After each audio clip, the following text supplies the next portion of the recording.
Kayak Bapak Ibu, kayaknya kalau untuk manajemen ruang isolasi itu memang agak ini ya, karena memang jarang ya. Tapi kalau materi yang ini, manajemen ruang rawat intensif, kayaknya udah banyak yang paham juga ya. Ini sharing kita. Dan ruang HDU. Ini mungkin ruang HDU itu sebetulnya HCU ya, Bu Ella ya. Ya, betul. Ya, karena saya baca di beberapa referensi untuk HDU ini agak jarang ya istilahnya. Ini identiknya dengan HDU, HCU di kita ya, HDU sama dengan HCU. Ini sudah tadi. Nah, untuk tujuan pembelajaran materi ini bahwa semua peserta harus memahami tentang manajemen ruang rawat intensif dan ruang high dependency unit atau HDU ya. Ini tujuan khususnya peserta memahami tantangan dalam pengelolaan ICU dan HDU. Peserta memahami lokasi tempat tidur ICU dan HDU. Kemudian juga peserta memahami perencanaan kebutuhan alat khusus di ruang HCU atau ICU. Dan peserta dapat memahami strategi pengurangan lama rawat di ruang ICU atau HCU tanpa mengurangi kualitas perawatan dan mutu pelayanan dan keselamatan pasien harus tetap kita kedepankan ya, kita prioritaskan. Ini dasar hukum yang kita pakai untuk pelayanan di ICU. Yang pertama, tetap Undang-Undang Kesehatan nomor 17 tahun 2022, kemudian PMK nomor 3 tahun 2020 ya, tentang klasifikasi dan perizinan rumah sakit, kemudian pedoman teknis bangunan rumah sakit khususnya perawatan ICU atau intensif ya yang tahun 2012, karena belum ada yang terbaru untuk ini ya. Untuk dasar hukum ICU itu paling baru itu tahun 2012 ya. Pedoman penyelenggaraan ICU dan HCU masih kita pakai juga yang tahun 2011. Kemudian Kepmenkes nomor 1788 tentang pedoman pelayanan ICU di rumah sakit. Jadi ini masih pakai hukum dasar hukumnya masih yang lama ya, belum ada yang terbarunya, belum muncul. Kecuali yang undang-undang kesehatan sama perizinan rumah sakit. Nah, ini adalah tantangan pengelolaan dari ruang ICU dan HDU ya. Apa sih tantangannya? Pertama adalah pasien-pasien yang kita rawat adalah pasien-pasien kritis, Bapak dan Ibu. Jadi untuk pasien kritis ini perlu penanganan yang sangat intensif karena memang kondisi pasiennya maaf ya Bapak dan Ibu mengancam jiwa ya, mengancam nyawa ya, sehingga memang perlu pemantauan, perlu keahlian, perlu kompetensi khusus untuk merawat pasien-pasien tersebut ya. Alat-alatnya juga canggih di ICU ya, bermiliar-miliar atau ratusan juta gitu ya. Penggunaannya juga harus betul-betul diperhatikan, harus sesuai dengan standar operasional prosedur yang ada di ICU. Ya, jangan sotoy alias sok tahu. Ya, kalau tidak tahu, nanya dulu di ICU. Makanya untuk ruang ICU itu petugasnya juga nggak sembarangan. Ya, harus terlatih, kemudian juga harus punya disiplin yang tinggi, ya. Kemudian juga harus komunikatif, edukatif, ya. Untuk alat canggih ini juga kadang-kadang menimbulkan suara-suara yang mencekam ya buat pasien. Sehingga kadang-kadang ada pasien yang baru sehari dua hari dirawat di ICU atau ICCU udah pengen keluar karena katanya ngeri mendengar alat-alat not gitu ya, atau mungkin dia tidak bisa tidur karena mendengar alatnya bunyi semua ya Bapak dan Ibu gitu. Petugasnya juga sama mungkin. Kalau petugasnya nggak biasa menangani pasien-pasien kritis juga akan nggak terbiasa juga dengan keadaan seperti itu ya, bunyi-bunyi dari alat gitu ya.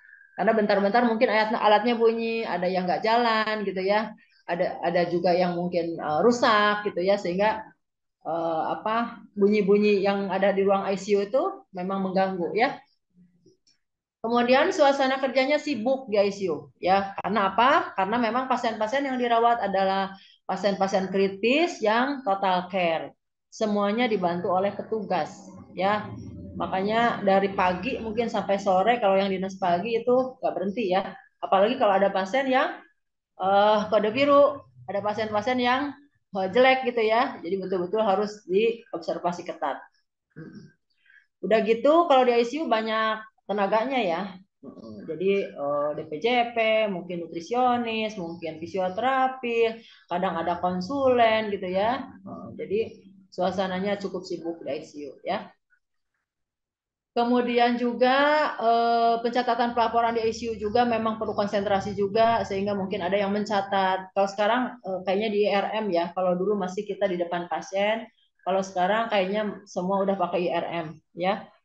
Kemudian kompetensi khusus pastinya karena pasien-pasien kita kritis memerlukan kompetensi yang tinggi ya dari petugas ya baik itu dokter maupun perawat atau ahli gizi dan lain sebagainya. Untuk kompetensi khusus ICU ini ada pelatihannya ya, ada pelatihan ICU dasar atau advance ya. Itu mungkin tantangannya yang tadi. Ini mungkin pengertian HDU. Saya lihat dari referensi itu seperti ini. Makanya ini nyaris seperti HCU ya. Unit pelayanan rumah sakit dengan kondisi pasiennya stabil dan fungsi respirasinya hemodinamik dan kesadaran umumnya bagus, namun masih perlu pemantauan secara ketat. Ya, jadi mungkin pasien kalau mau ke HDU ini ya observasinya ya ketat gitu ya. Jadi ini hampir seperti ICU, cuman kalau ICU mungkin menggunakan ventilator, kalau di HDU ini nggak ada ventilator, ya. Jadi pemantauannya aja ketat, ya. Tapi yang tadi petugasnya sama dengan ICU ya, harus kompeten.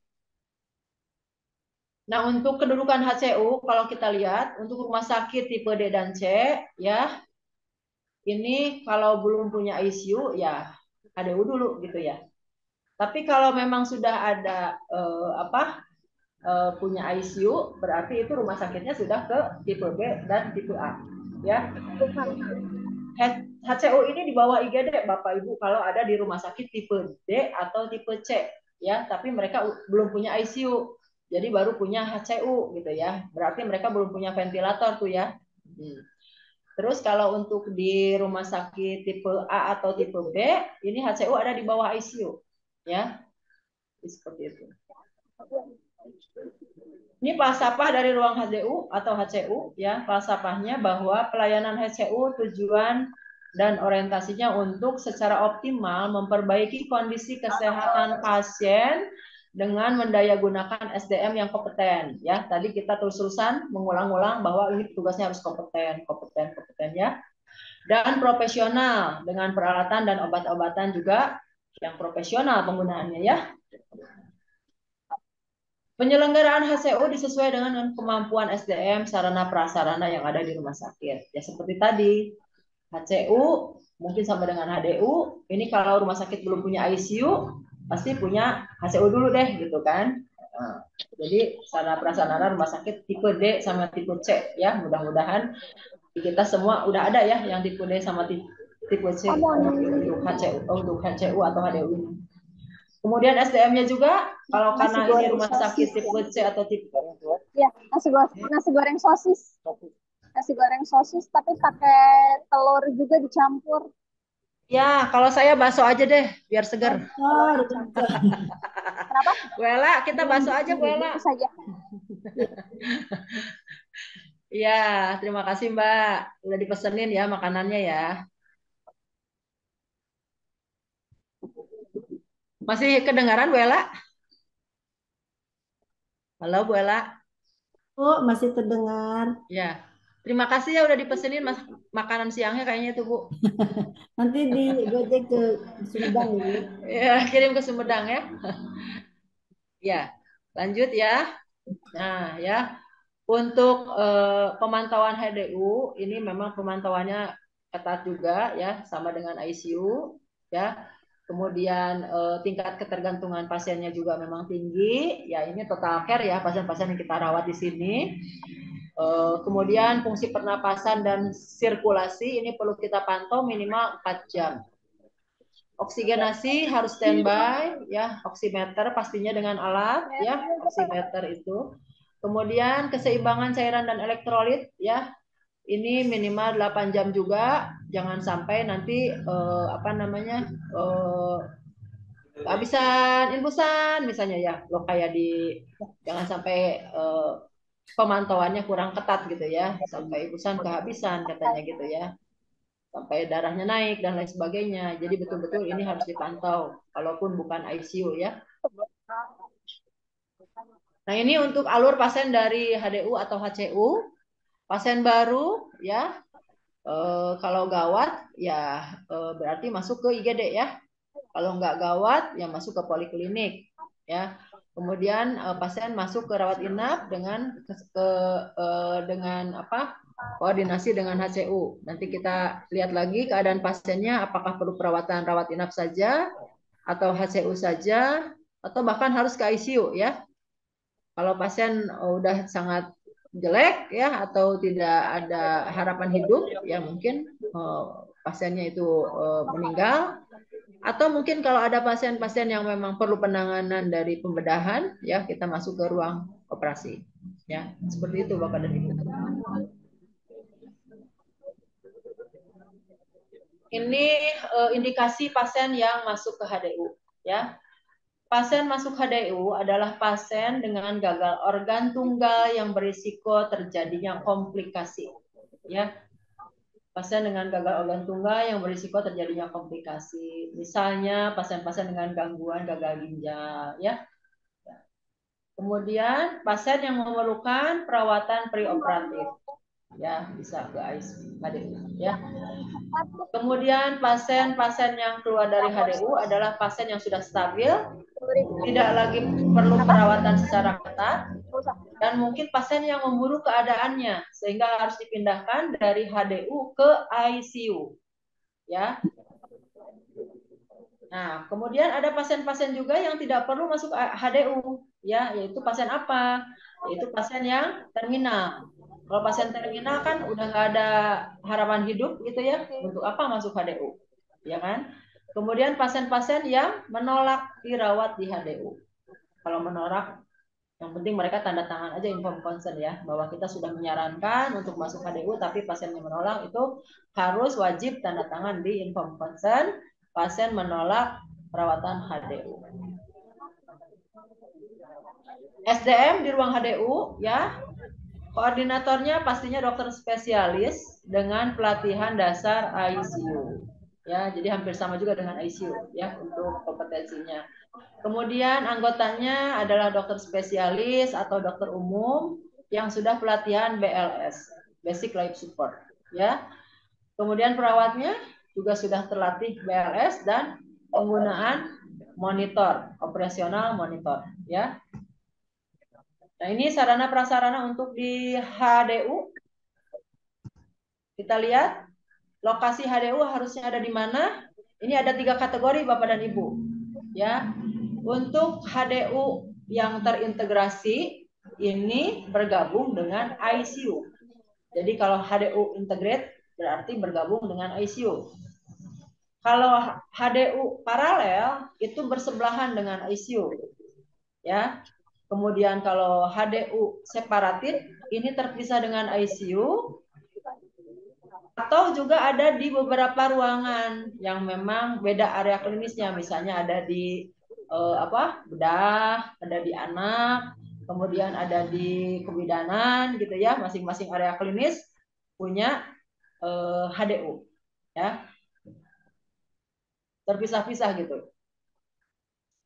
Nah, ini untuk desainnya Bapak dan Ibu untuk HDU ya.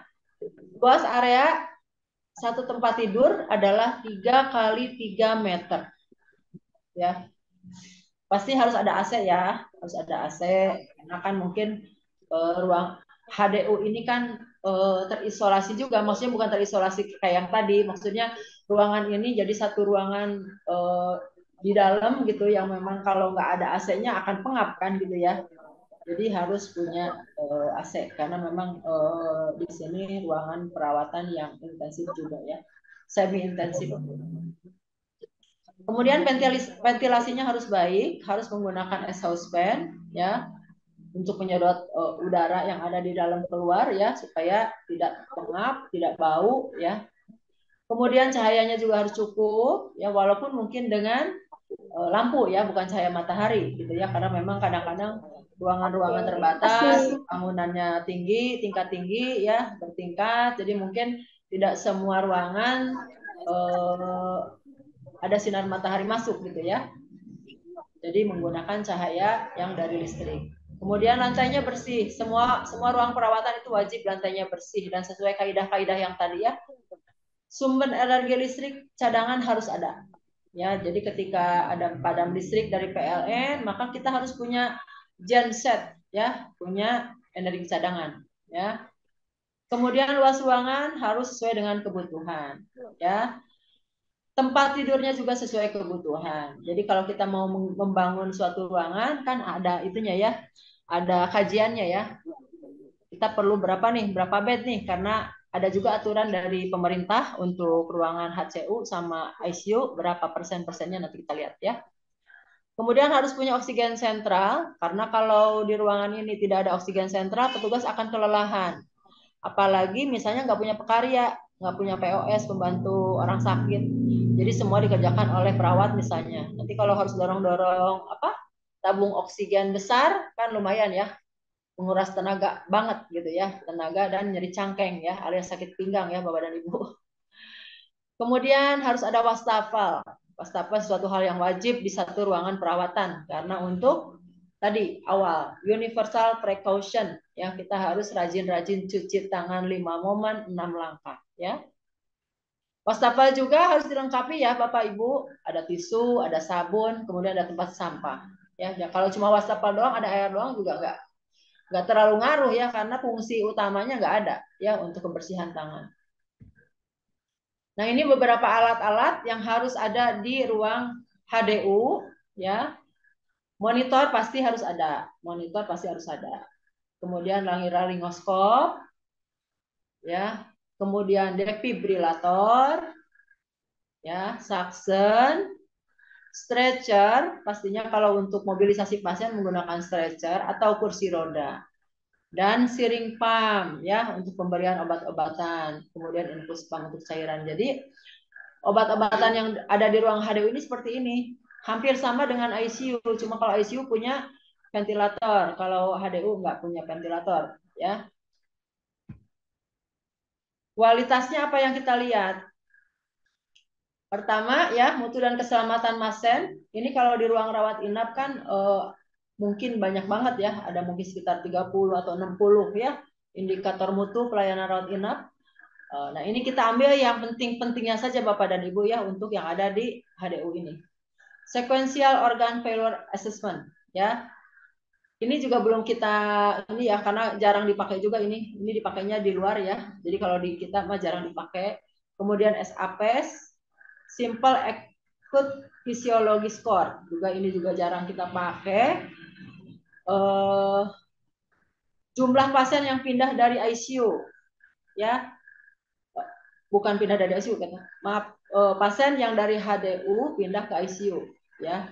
Berarti pasiennya terjadi perburukan ya. Makanya pasiennya harus dipindah ke ICU. Itu juga kita pantau ya menjadi mutu keselamatan pasien juga ya. Untuk indikator ini harus ada ya, harus kita laksanakan. Kemudian infeksi nosokomial ya, baik itu plebitis, ISK, kemudian IDO gitu ya. Ini harus ada. PAP kalau PAP itu adanya di ICU ya untuk pneumonia karena ventilator ya. Waktunya 9 menit lagi ya Ibu. Siap Ibu ya. Kemudian kita bahas tentang ICU. Untuk ICU kayaknya juga ini sudah tidak terlalu asing ya untuk Bapak dan Ibu semua. Pengertian ICU ya merupakan bagian rumah sakit dengan staf khusus dan perlengkapan khusus ya untuk observasi, perawatan dan terapi pasien cedera yang mengancam jiwa atau potensial mengancam jiwa dengan prognosis dubia. Dubia teh bingung ya, membingungkan ya. Ini pasien teh kenapa jadi begini ya. Ini kita perlu penanganan lintas profesional. Jadi beberapa PPA, kemudian beberapa DPJP ya. Jadi ini pasien adalah pengelolaannya tim ya. Kemudian ICU menyediakan kemampuan dan sarana prasarana yang khusus ya untuk menunjang fungsi vital dari kehidupan kita ya. Rumah sakit memberikan pelayanan ICU yang profesional dan berkualitas. Ini wajib ya. Makanya tenaga ICU betul-betul harus kompeten ya untuk mengedepankan keselamatan pasien. Nah, ini dikasih ICU ada prioritas 1 yaitu pasien-pasien yang kritis, tidak stabil, terapi intensif, perlu dukungan ventilator. Untuk prioritas 2, pemantauannya canggih ya, pasiennya harus betul-betul kita pantau.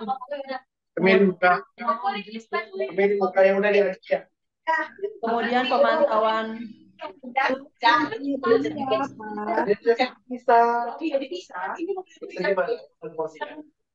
Nggak ada aksenan. Halo, silakan di mute dulu Ibu, Bapak, mohon maaf. pemantauan dengan arteri kateter ya untuk yang di prioritas 2. Kemudian prioritas 3, pasien-pasien yang sakit kritis, tidak stabil dari status kesehatan sebelumnya ya. Untuk indikasi keluar yaitu mempertimbangkan dari medis ya, kepala ICU atau tim yang merawat pasien, termasuk perawat ya. Ini untuk aturan dari jumlah tempat tidur yang ada di ICU itu sesuai dengan Peraturan Menteri Kesehatan Nomor 3 Tahun 2020 tentang perizinan rumah sakit. Untuk ICU itu 5% dan untuk pelayanan intensif lainnya adalah 3%. Ya. Misalnya di situ ada ICU atau PICU ya. Jadi itu semua 3%. Tapi kalau ICU-nya 5%. Sehingga semua kalau kita jumlahkan menjadi 8% kurang lebih ya. Untuk klasifikasi ICU, ada ICU primer, ini adanya di rumah sakit dengan tipe C. Kemudian ICU sekunder di rumah sakit tipe B, ICU tersier di rumah sakit tipe A. Ya, jadi kalau yang tersier ini semuanya ada, ya segala ada, ya lengkap. Ini untuk SDM ICU. Kepala ICU adalah seorang tenaga anestesi atau dokter lain yang tersertifikasi ICU. Ya, untuk rumah sakit primer seperti itu. Jadi dokter anestesi. Kalau yang sekunder ini dokter intensivis ya atau dokter spesialis anestesi. Kemudian untuk rumah sakit dengan ICU tersier ini ada rumah sakit tipe A ya. Berarti dokternya harus dokter intensivis ya. Kemudian medis untuk dokter-dokternya ya ini pastinya hampir sama dengan kepala ICU ya. Tapi dia harus bekerja 24 jam, maksudnya mungkin on call ya. Karena nggak mungkin bekerja 24 jam terus-menerus ya. Terus juga harus tersertifikasi BHD atau BHL. Kemudian kalau yang sekunder harus tersertifikasi ALS atau ACLS atau FCCS ya. Kemudian yang tersier, dokter spesialisnya ya, yang anestesi itu harus sudah tersertifikasi juga ACLS, ALS atau FCCS. Kayaknya kalau untuk dokter spesialis anestesi ini udah punya semua ya. Nah, untuk perawatnya yang ICU itu harus tersertifikasi minimal BHD dan BHL untuk yang di rumah sakit tipe C atau tipe D ya. Karena ini mungkin masih tadi HDU sebenarnya ya, bukan ICU. Kemudian sekunder ini untuk rumah sakit tipe D ya. Minimal 50% tersertifikasi pelatihan ICU baik yang dasar maupun yang advance. Kemudian yang rumah sakit tipe A yaitu ICU tersier ini minimal tenaganya harus tersertifikasi 75% ICU ya. Jadi harus dilatih. Kalau ada orang masuk ICU wajib dilatih untuk pelatihan ICU dasar atau advance. Syukur-syukur kita sudah mapping, jadi tenaga kita sudah di mapping sih ini itu sudah pelatihan untuk pelatihan ICU dasar karena memang dia akan masuk ke ICU gitu kan. Syukur-syukur sudah dibekalin seperti itu. Kemudian tenaga non kesehatannya kalau yang primer yang rumah sakit tipe D sama tipe C cukup admin, pekarya sama CS cleaning service. sama dengan yang tipe sekunder. Kalau tipe tersier ini admin, analis, apoteker, rekam medis, peneliti, pekarya, dan cleaning service. Jadi komplit ya kalau yang tersier, rumah sakit tipe B atau tipe A. Nah, alat-alatnya ini wajib ada ya untuk di ICU, ventilator. Untuk yang sekunder sama tersier. Kemudian suction. Suction harus ada semuanya di semua tipe. Kemudian ventilasi manual harus ada juga semua tipe. Akses vaskuler juga semua tipe harus ada. Kalau monitoring tekanan darah invasif ini untuk yang di primer nggak perlu ada. Kemudian tekanan pena sentral itu harus ada di semua ICU baik primer, sekunder atau tersier. Swan guns ini cukup di yang tersier saja. Tensi, EKG, oximeter ini harus ada di semua pelayanan ICU dengan berbagai tipe. Defibrillator juga harus ada di semua. Drain thorax juga harus ada di semua. Bronkoskopi cukup yang di sekunder sama tersier saja. Ekokardiografi juga sama. Sekunder tersier saja. Alat transportasi ini ada di semua layanan ICU. Tempat tidurnya juga sama. Kalau lebih bagus ICU itu punya tempat tidur yang ada untuk berat badannya ya sekalian ya, karena pasien ICU kan dia tidur bed rest ya, nggak mungkin naik turun tempat tidur ya. Lampu tindakan juga harus ada di semua pelayanan ICU. Kemudian hemodialisis ini sebaiknya ada di tipe ICU sekunder atau tersier, rumah sakit B atau rumah sakit tipe A ya. CRRT juga adanya di rumah sakit B atau A, ini untuk ICU sekunder dan tersier. Infus pump sama sharing pump harus ada di semua layanan ICU, dari semua tipe harus ada ya. Nah, ini untuk untuk meningkatkan tadi ya, kita supaya tidak terjadi loss lama tanpa mengesampingkan mutu dan keselamatan pasien.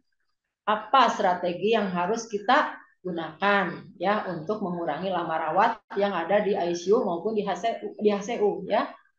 Yang pertama, soliditas dari tim PPA. Karena ini merupakan multidisiplin ilmu, kalau kita tidak solid, kita tidak akan berhasil merawat pasien ya, apalagi kalau kita ego masing-masing.